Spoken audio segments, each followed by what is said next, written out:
Puji Tuhan, hari ini kita akan membaca dalam Imamat pasal 2 ayat ke-11 sampai 12. Kemarin kita sudah selesaikan dari Imamat pasal 2 ayat ke-4 sampai ke-7. Dan ayat 8 sampai 10 kita lompat. Karena ayat 8 dan ayat ke-10 itu sama dengan ayat ke-2 dan 3. Jadi hari ini kita akan membahas dalam Imamat pasal 2 ayat ke-11 sampai ke-12. Suatu korban sajian yang kamu persembahkan kepada Tuhan, janganlah diolah beragi. Karena dari ragi atau dari madu, tidak boleh kamu membakar sesuatu pun sebagai korban api-apian bagi Tuhan. Tapi sebagai persembahan dari hasil pertama, boleh kamu mempersembahkannya kepada Tuhan. Hanya janganlah dibawa ke atas mezbah menjadi bau yang menyenangkan. Bapak Ibu, saudara-saudariku yang kekasih dalam Tuhan Yesus, Imamat pasal 2 ayat 11 dan 12 ini bicara tentang ragi dan madu tidak boleh dibakar. Ragi itu artinya niat jahat atau berbuat jahat sehingga hati tidak tulus. Saudara-saudari, tidak boleh menjadikan persembahan bakaran. Pikul salib tidak boleh dengan niat yang jahat, tetapi harus dengan tulus. Itu 1 Korintus 5 ayat ke-8. Ragi akan menarik hukuman Allah. Keluaran 12 ayat ke-15. Keluaran 13 ayat ke-3 dan ke-7. Jangan sampai pengikutan kita memikul salib dikamirkan oleh sedikit ragi atau niat yang tak tulus. Jangan ada maksud-maksud yang tidak memperkenankan Tuhan. Mau salib, mau menderita, tetapi mempunyai maksud jahat. Ada maksud tertentu. Ia tak membuang ragi jahat. Balhum mau taat, tetapi ragi jahat tak dibuang. Juga Saul mau perang dengan Amalek, tetapi ragi jahat dibiarkan. Semua menjadi kamir dan akhirnya mereka binasa. Saudara-saudariku, salib itu untuk Tuhan, menderita karena Tuhan, bukan karena berharap imbalan tertentu. Orang yang membakar ragi dengan korban lain, atau menderita dan ada niat tertentu, akan mudah menuntut imbalan.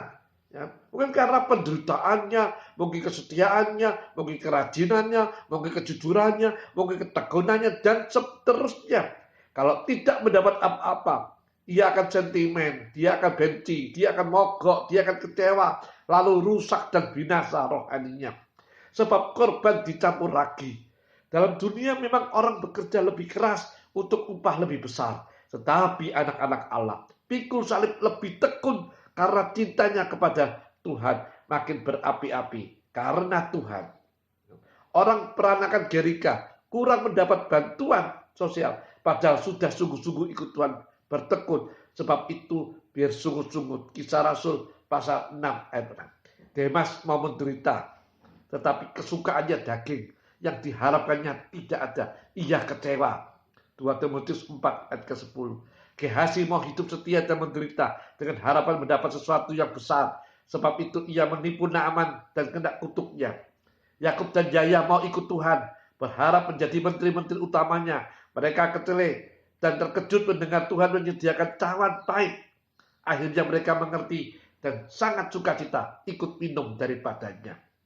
Buanglah lagi, supaya jangan seluruh gumpal tepung menjadi khamir. Galatia 5 ayat 9. Jangan dibakar, tetapi dibuang. Kita akan maju dan bisa akan belajar tentang madu. Madu tidak boleh dibakar. Tetapi dalam persembahan buah sulung boleh dipersembahkan, tetapi tetap tak boleh dibakar. Tuhan menjadikan bagi umatnya negeri yang limpah, air susu dan madu. Keluaran 3 ayat ke-8 dan ayat ke-17. Imamat 20 ayat ke-24 dan seterusnya. Memang rencana dan kesukaan Tuhan supaya umatnya menikmati manisnya janji-janji Allah bagi kita. Tuhan ingin kita bergembira. Filipi 4 ayat ke-4, Filipi 3 ayat pertama. Orang yang cinta Tuhan bahkan akan menghisap madu dari gunung-gunung batu. Memang ikut Tuhan harus pikul salib. Tetapi ini tidak berarti hidup pahit. Salib diberi Tuhan bagi kita bukan untuk membakar madunya, bukan untuk kepahitan. Bahkan justru salib itu penuh dengan kemanisan. Matius pasal 11 ayat ke-28 sampai 30. Justru kita mematikan hidup lama, mau memerangi tabiat daging yang ganas seperti singa ini. Dari dalamnya akan mengalir keluar madu yang manis. Salib yang dipikul tanpa ragi akan menghasilkan banyak madu. Sama sekali tidak betul kalau madu dibakar habis di mezbah. Bahkan tandanya pikul salib yang betul, sesudah 3 hari akan keluar madu. Pada masa persembahan hasil sulung boleh disertakan madu dan roti-roti yang beragi. Tetapi bagian-bagian ini tetap tidak boleh naik mezbah. Tidak boleh dibakar. Apapun alasannya. Tetapi niat yang jahat tak boleh di atas mezbah Tuhan. Dan madu tidak boleh dirusakkan. Tuhan suka kita ini bergembira. Sampai di sini Bapak Ibu Saudara-saudariku. Kita akan berjumpa pada esok hari. Tuhan Yesus memberkati.